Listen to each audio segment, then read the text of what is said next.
भयानक दौर से आजकल गुजर रहे हैं। जैसे मनोज झा ने कहा, सभी वक्ताओं ने बात कही, रामनाथ ठाकुर जी नहीं है, तालियां बजाओ थालियां बजाओ, फिर गालियां भी खानी पड़ती है। देखिए, हम विज्ञानवाद में जी रहे हैं। प्रधानमंत्री जी ने कहा था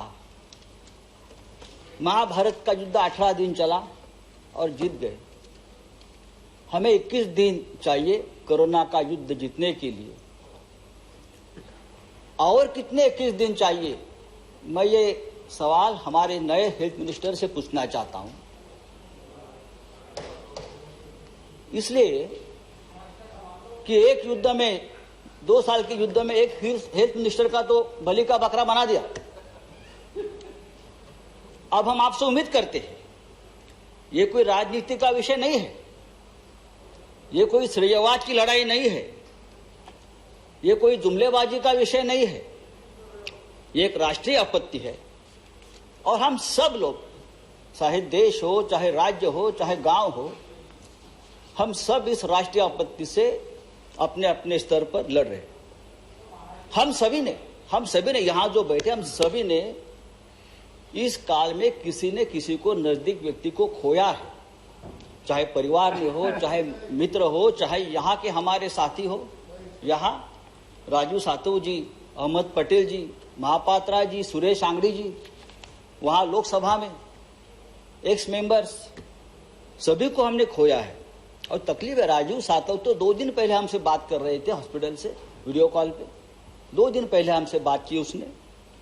ऐसा मंजर हमने कभी नहीं देखा। स्मशान में 24 घंटे तक मृतकों की कतार लगी रही थी। एम्बुलेंस 2-2 दिन स्मशानों के बाहर एम्बुलेंस लगी रहती थी। गंगा के जहां गंगा का प्रवाह चलता है, पटना तक, बंगाल तक, वहां तक ये कोरोना के जो मृतों के शरीर तैरते तैरते वहां तक जाते थे हजारों। लेकिन कल वाराणसी में हमारे प्रधानमंत्री जी गए, वहां बहुत प्रशंसा की। वाराणसी में तो सबसे ज्यादा, देखिए क्या गंगा मैया झूठ बोल रही थी, जो अपने साथ इतने शवों को लेकर हमारे सामने आ रही थी। गंगा मैया तो झूठ नहीं बोल रही थी। जिस तरह से, जी हाँ, और जिस तरह से गंगा के किनारे, जिस तरह से गंगा के किनारे हजारों शवों को दफनाया गया जैसे भी लाकर, वो हम सबने देखा है, पूरे विश्व में देखा है। और इस शवों का अपमान, डिग्निफाइड मौत नहीं मिली उनको, अंत संस्कार नहीं हुआ। इंडियन पिनल कोड 297 जहां लिखा है कि शवों का अपमान नहीं होना चाहिए, वो गैर कानूनी है और अपराध या दंड है। लेकिन हमने हजारों शवों को इस तरह से फिर एक बार मारा है, कुचला है और अपराध किया है। ये किसकी जिम्मेदारी है?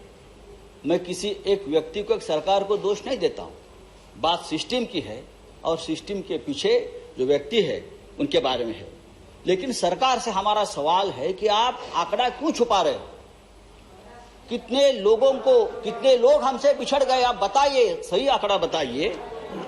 जो रिपोर्ट्स है वो सरकारी आंकड़े से ज्यादा है, सही बताए। देश में देखिए, महाराष्ट्र और राज्य की बात छोड़ दीजिए, चेयर को एड्रेस कीजिए। हाँ चेयर, देखिए आप उनको बताइए। नहीं प्लीज आप एड्रेस करो। आज भी लॉकडाउन चल रहा है सर, लॉकडाउन का अपना एक दर्द है। लेकिन सिर्फ लॉकडाउन यही एकमात्र उपाय या मात्रा नहीं है। बात अगर हम वैक्सीनेशन की करते हैं तो पूरे, अरे महाराष्ट्र तो करेगा, महाराष्ट्र तो सबसे ज्यादा है। सुप्रीम कोर्ट ने कहा है महाराष्ट्र मॉडल पूरे देश में लगाइए, आप लगाएंगे? ये सुप्रीम कोर्ट का आदेश है कि मुंबई मॉडल को आप इस्तेमाल करिए। ये मद्रास हाईकोर्ट का आदेश है कि मुंबई मॉडल को आप ऑक्सीजन के डिस्ट्रीब्यूशन और कोविड सेंटर के बारे में जो कहा है, आप पढ़ लीजिए सुप्रीम कोर्ट का ऑर्डर। आप क्या मुझे बता रहे हो महाराष्ट्र? आप आकर देखिए महाराष्ट्र की सरकार क्या कर रही है, आप आकर देखिए एक बार। संजय जी आप समाप्त कीजिए। संजय जी आप समाप्त इंडिया संजय जी इंडिया समाप्त कीजिए आप नहीं, कुछ नहीं। योर टाइम इज ओवर क्या योर टाइम इज ओवर अरे अभी तो मैंने यू हैव शुरू भी 5 नहीं किया है। Minutes your time is over नहीं मेरा टाइम कितना है आप 5 बताइए। मिनट्स 5 मिनट्स तो 5 मिनट नहीं हो गया है। नहीं हो गया 5 मिनट नहीं हुआ है। यू स्टार्टेड ऑन आपका टाइम 3 बंद तो सर तो लॉकडाउन चल रहा है, लॉकडाउन चलता रहेगा, लेकिन मास वैक्सीनेशन नहीं इससे चलेगा हमारे देश में अब तक कितने वैक्सीनेशन हम कर चुके हैं? 125 करोड़ का देश है, कितने % हम वैक्सीन अब तक कर चुके हैं? आज भी देखिए पूरे देश में चाहे महाराष्ट्र के कुछ शहर संजय जी, अब हो, समाप्त चाहे कीजिए, बिहार हो, चाहे उत्तर प्रदेश अब हो, प्लीज समाप्त कीजिए। वैक्सीनेशन की Thank you. शॉर्टेज है। Thank you, Sanjay ji. और आज भी वैक्सीनेशन Thank you. सेंटर पर लोग दंगा कर रहे हैं। Thank you, Sanjay ji. के लिए। Next तो speaker। नहीं और हमने please 6 समाप्त करोड़ वैक्सीन विदेश में भेज दी। हमने 9,000 मेट्रिक टन ऑक्सीजन विदेश में भेज दिया है। नहीं आप समाप्त करिए प्लीज इससे हमारी हेल्थ केयर की पूरी पोल खोल प्लीज समाप्त कीजिए आप Sanjay ji next speaker is आप ये हम श्री तीसरी लहर अशोक सिद्धार्थ अभी हम तीसरी लहर की बात श्री अशोक करते सिद्धार्थ जी। हैं।